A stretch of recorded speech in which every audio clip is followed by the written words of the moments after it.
Welcome to America in the 1920s, The Influence of Arts and Entertainment, Part 1, an interactive U.S. history tutorial for high school students. Before we take a look at the influence of arts and entertainment on American society in the 1920s, let's take a quick look at what Americans did for fun before this decade began. Reading newspapers was a popular and affordable way to pass the time. Newspapers were the primary means of communication and a source of local, national, and political news. Many newspapers also published poetry and fiction as well. Those who lived in the city had many entertainment options depending on the amount of available free time they had and how much money they had to spend. City dwellers could attend operas and visit dance halls, and they could also go to vaudeville shows. Vaudeville shows featured comedians, singers, musicians, plays, animal acts, jugglers, dancers, mimes, and even magicians. In the latter half of the 1800s, people could also attend new popular spectator sports like college football and basketball, and professional baseball. Riding bicycles or wheeling was also a popular form of entertainment, especially among women. In the late 1800s, some parks in major cities also began featuring croquet and tennis courts. Large-scale amusement parks like Coney Island in Brooklyn, New York were also an option for some. One of the most popular destinations for working-class men were saloons. By 1900, there were over 325,000 saloons across the country. There were more saloons across the nation than there were grocery stores and meat markets.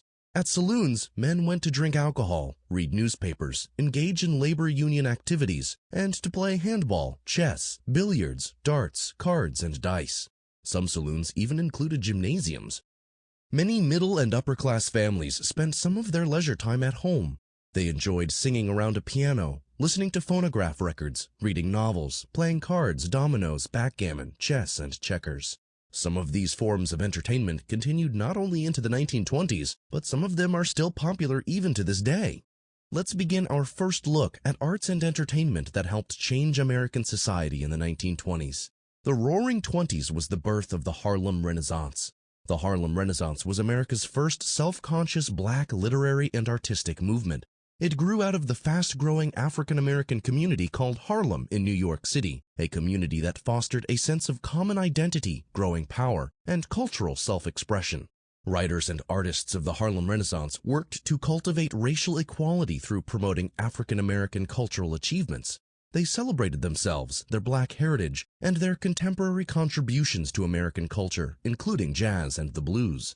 One of the most prominent writers of the Harlem Renaissance was Langston Hughes. Hughes's literary career was launched in 1925 when his poem The Weary Blues won first prize in a literary contest sponsored by Opportunity magazine. A year later, his first volume of poetry, also called The Weary Blues, was released. Hughes, a lover of jazz, was among the first to set his poems to the rhythms of jazz and blues. Through his writing, Hughes strove to record what life was like, particularly for city-dwelling African Americans. The Big C, the first volume of his autobiography, provides readers a first-person account of the era, and much of what we know about the Harlem Renaissance today comes from this text.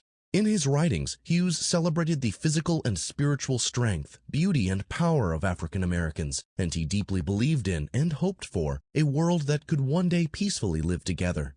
During his lifetime, Hughes was a poet, novelist, short story writer, playwright, lecturer, and even an author of children's books. He was the first African American to earn his living solely from his writing and public lectures. Another famous writer of the Harlem Renaissance was Zora Neale Hurston. Many consider her the most successful and significant black female writer of the first half of the 20th century. The daughter of two former slaves, was born in Alabama but grew up in Eatonville, Florida.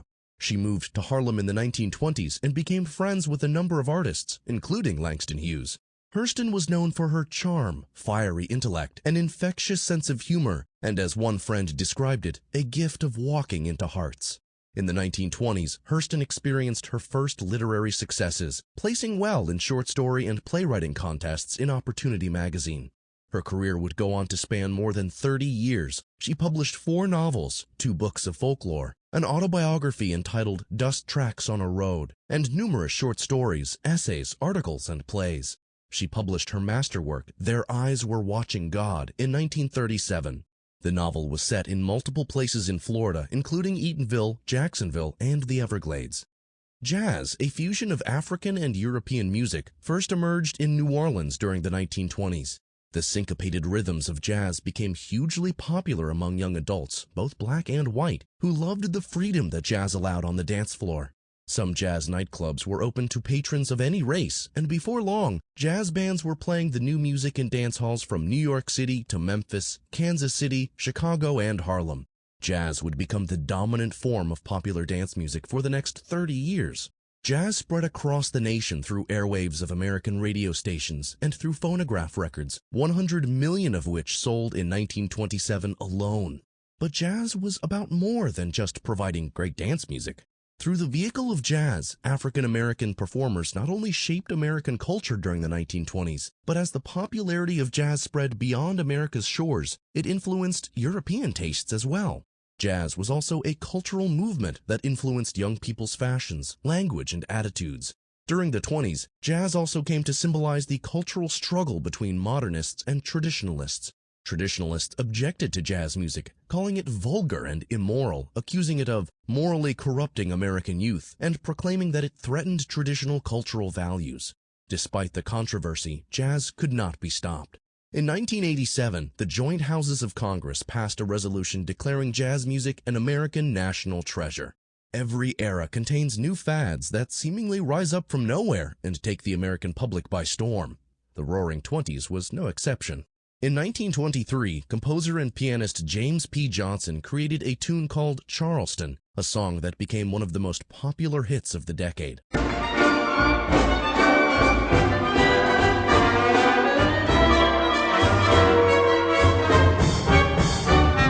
The song inspired dancers to create a new dance number called the Charleston, a routine that could be danced solo or with a partner, and it quickly swept dance halls and speakeasies across the nation. The Charleston also became a staple performance in another new fad, that of the dance marathon. Beginning in the 1920s and continuing through the Great Depression of the 30s, dance marathons swept the nation. These were human endurance contests where local hopefuls, amateurs, and seasoned professionals would dance almost non-stop for potentially hundreds of hours to compete for hundreds of dollars in prize money. Audience members could pay a small fee to watch participants dance until they dropped, and to cheer on their favorite pairs. Another popular fad that crisscrossed the nation and also tested the limits of human endurance was flagpole sitting. Legend has it that this strange fad began when Alvin "Shipwreck" Kelly was dared to sit atop a flagpole. He lasted for 13 hours and 13 minutes. As word spread, Kelly was hired across the nation to perform more of these stunts, and crowds flocked to see how long he could last. In this image, Kelly sat atop a flagpole above an unfinished building, even riding out a thunderstorm while fans watched from below. Soon, regular folks began sitting atop flagpoles as well, challenging friends and neighbors to see how long they could last. The champion, Alvin "Shipwreck" Kelly, was able to maintain his perch atop a Baltimore flagpole for 23 days and 7 hours. Not to be outdone, other daredevils like John Reynolds, known as the Human Fly, also traveled the country making a living by climbing tall buildings and balancing himself over dizzying heights. Finally, another new fad that arose in the 1920s was that of miniature golf. One of the earliest mini-golf course designers was Garnet Carter. In 1927, he built a course at his resort hotel, known as Fairyland, in Tennessee. He intended his Neverland-like mini-golf course, complete with hollowed-out tree trunks and miniature gnomes, as a diversion for children and wives whose husbands were busy playing on the adult course. However, all the curious adults quickly pushed the kids off the course. Carter decided to form a company, Tom Thumb Golf, and began producing factory-built mini-golf courses. In just 3 years, 25,000 Tom Thumb mini-golf courses were built across America. Residents of New York City could even be found playing mini-golf on rooftops across the city.